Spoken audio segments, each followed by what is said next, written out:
وقت نبی آخر الزماں حضرت محمد صلی اللہ علیہ وسلم کی عمر 28 برس تھی۔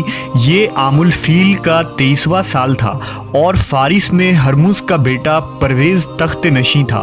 تب مکہ میں ایک ایسا واقعہ رونما ہوتا ہے جو عرب کی تاریخ کا ایک غیر معمولی واقعہ مانا جاتا ہے، یعنی مولا علی علیہ السلام کی کعبہ شریف میں ولادت باسعادت، جسے مورخین نے اپنی کتابوں میں متواتر طور پر ذکر کیا ہے۔ جب رسول اللہ صلی اللہ علیہ وسلم کے والدین اور دادا حضرت عبد المطلب اس دنیا سے گزر گئے تو آپ کی پرورش کی ذمہ داری جناب ابو طالب نے لے لی، جو آپ کے چچا تھے۔ لہٰذا حضرت ابو طالب کی زوجہ حضرت فاطمہ بنت اسد نے نبی صلی اللہ علیہ وسلم کو 17 سالوں تک اپنے سگے اولاد کی طرح پالا اور کفالت کی۔ آپ نہایت ہی نیک سیرت اور با اخلاق خاتون تھی، جنہیں محمد صلی اللہ علیہ وسلم اپنی والدہ کا درجہ دیا کرتے تھے۔ جب حضرت فاطمہ بنت اسد حاملہ تھی تو آپ صلی اللہ علیہ وسلم آپ کے گھر تشریف لاتے، لہٰذا آپ احترام میں کھڑی ہو جایا کرتی تھی۔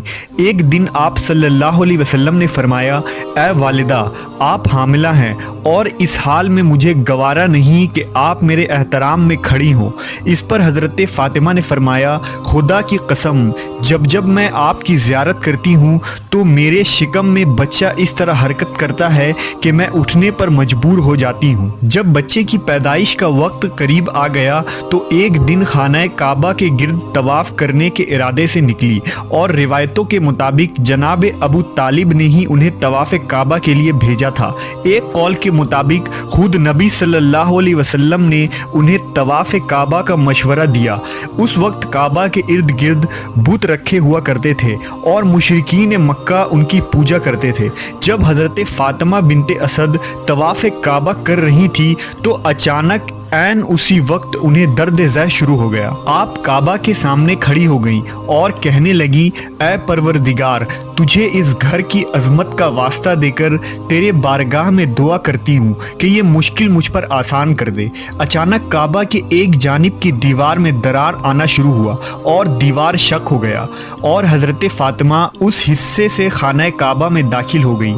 یہ منظر دیکھ کر قریش مکہ دنگ رہ گئے اور مکہ کے لوگ کعبہ کے ارد گرد جمع ہونے لگے۔ وہ اس اثنا میں منتظر تھے کہ قدرت الہی سے اب کیا ہوتا ہے۔ لہٰذا 13 رجب کے دن خانہ کعبہ کے اندر ہی مولا کائنات حضرت علی کی پیدائش ہوئی، مگر حضرت فاطمہ 3 دنوں تک باہر نہ آئی۔